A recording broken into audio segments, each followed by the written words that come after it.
A very good morning to all of you. Today we are going to start our BA third year English literature class, and the first topic that I have chosen right now is the history of English literature. Uh, this is a very interesting topic, and I'll be covering the ages right from the Renaissance to the postmodern period. So to begin with,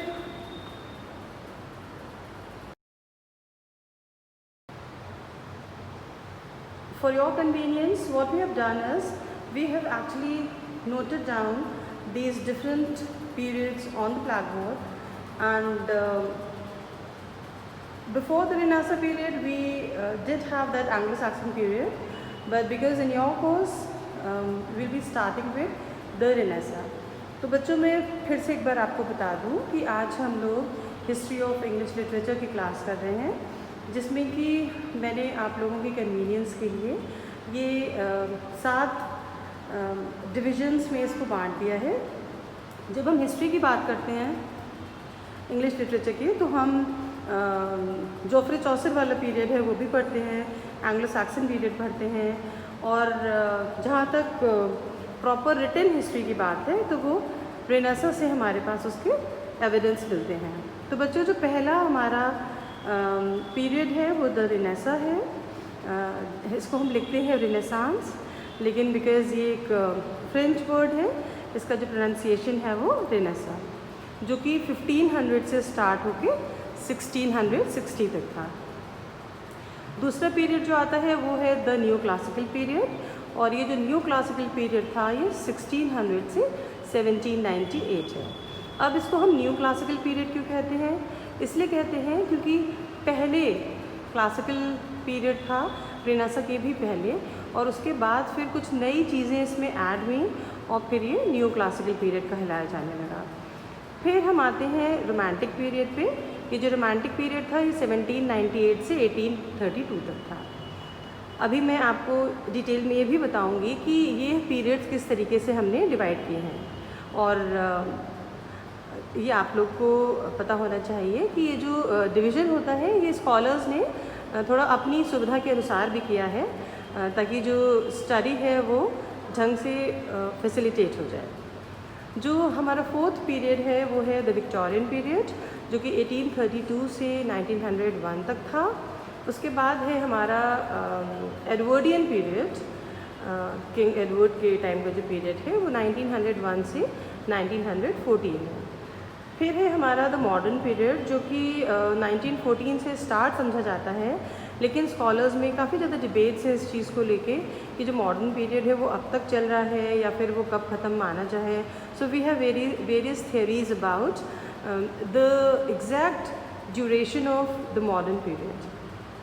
और जो post modern period है उसको हम generally 1945 से start करके अभी तक मानते हैं।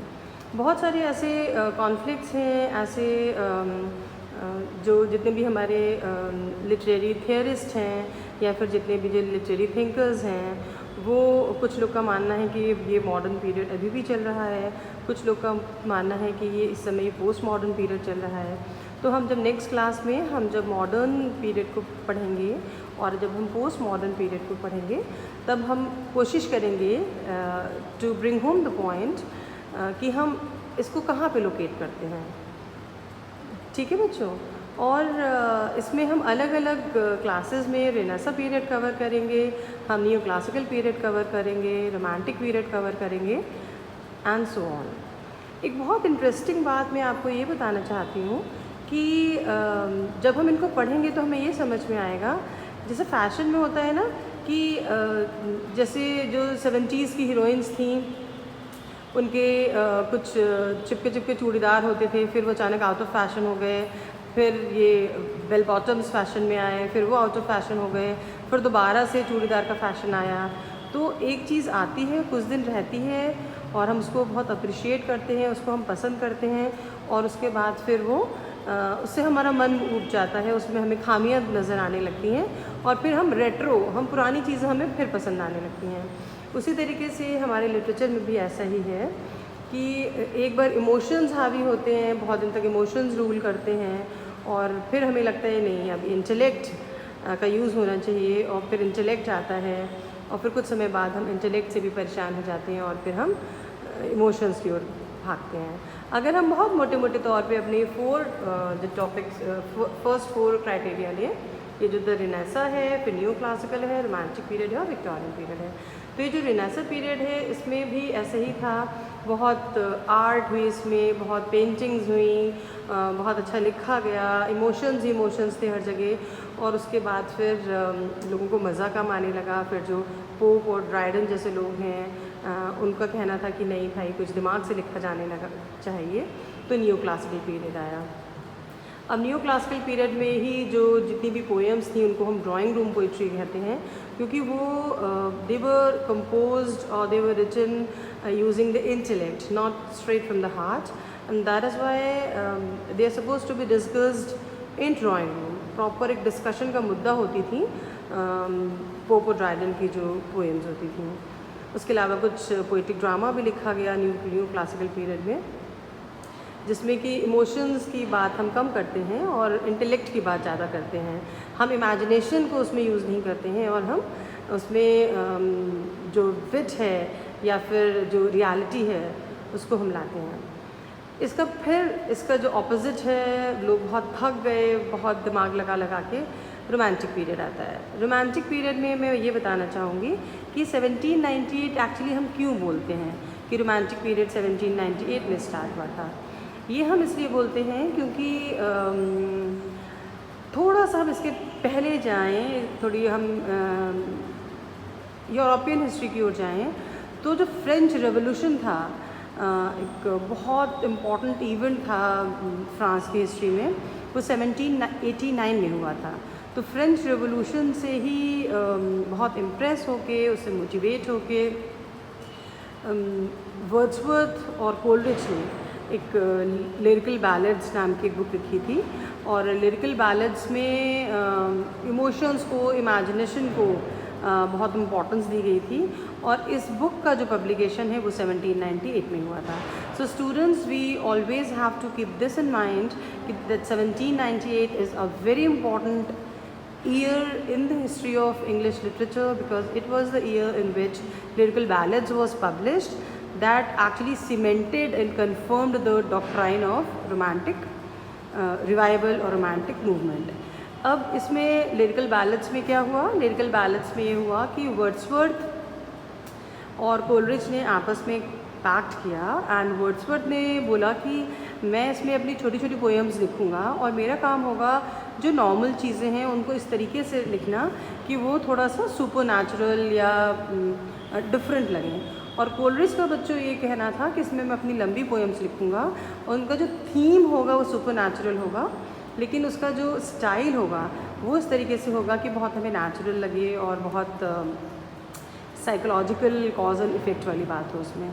तो इसमें 4 very long poems of Coleridge included, and Wordsworth की 13-14 स्मॉल पोएम्स हैं, and it can be called as treatise of the romantic movement. और फिर ये जो 1832 है, 1832 हम इसलिए बोलते हैं बिकॉज़ इसके कुछ स्कॉलर्स कहते हैं कि ये 1798 से 1830 तक का पीरियड था।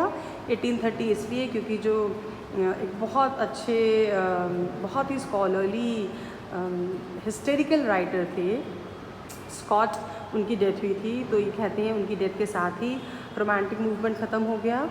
लेकिन 1832 इसलिए कहा जाता है बिकॉज़ क्वीन विक्टोरिया, जिसे मैंने आपको बताया ना, जो 4th एज है, that is the Victorian period. तो queen Victoria ascended on the throne of Great Britain in 1832। इस वजह से इसको हम कहते हैं कि जो विक्टोरियन पीरियड है वो 1832 में स्टार्ट हुआ था, and it is I guess the longest period in the history of English literature. Queen Victoria died in 1901, and that's why we say that Victorian period lasted till 1901. तो because ये बहुत लंबा period है, इस वजह से इसको स्टडी करने के लिए हम अगेन इसको 2 पार्ट्स पे डिवाइड करते हैं, अर्ली विक्टोरियन एज है, लेट विक्टोरियन एज। उसके बाद फिर एडवर्डियन पीरियड आता है जो कि 1901 से 1914 तक चला, और मॉडर्न पीरियड और पोस्ट मॉडर्न पीरियड के बारे में मैंने आपको पहले ही बताया। तो आज फर्स्ट पीरियड में तो मैं आपसे यही रिक्वेस्ट करूँगी कि आप लोग पहले इसको बहुत अच्छी तरीके से नोट कर लीजिए अपनी कॉपी में, डेट डाल लीजिए कि देखिए डेट भी पड़ी हुई है।